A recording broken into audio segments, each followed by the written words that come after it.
بسم الله والصلاة والسلام على رسول الله. مرحبا بكم في فيديو جديد. في الفيديو تاع اليوم جبت لكم وصفة المحلبي بمقادير مضبوطة، ومناسب للسهرات الرمضانية إن شاء الله. عندي 7 كيلات حليب، عندي كيلة روز مرحي، عندي كيلة سكر، وعندي كيلة ماء ورد مقطر. اللي ما عندوش يقدر يستعمل ماء الورد اللي يتباع في المحلات أو ماء الزهر، لكن الوصفة الأصلية تجيبي ماء الورد المقطر. نحط الروز مرحي، نحط السكر، نزيد الكيلة تاع ماء الورد. بالنسبة للسكر اللي ما يحبش الحلاوة بزاف يقدر ينقّص في شوية في السكر، ما يديرش الكيلة معمرة. كيما تشوفوه نخلطو بارد في بارد. بعدها نحط الكاسرونة تاعي على النار مع التحريك المستمر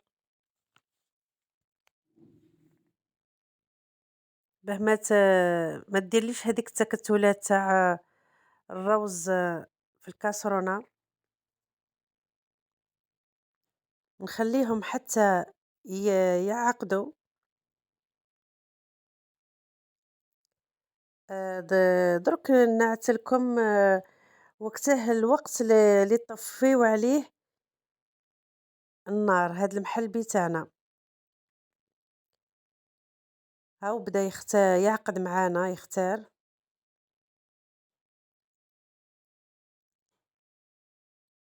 كي تشوفوها في الوقت هذا، كي تشوفوا هادوك الفقاعات تحسبوا دقيقة وطفيو عليه، تنحيوه من النار. من بعد نحطوه في صحون أو كؤوس التقديم.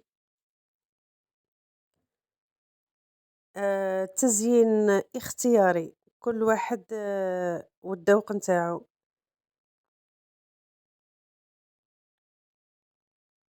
هاد التحلية تجي بزاف بنينة، سيرتو كي يكون بماء الورد المقطر،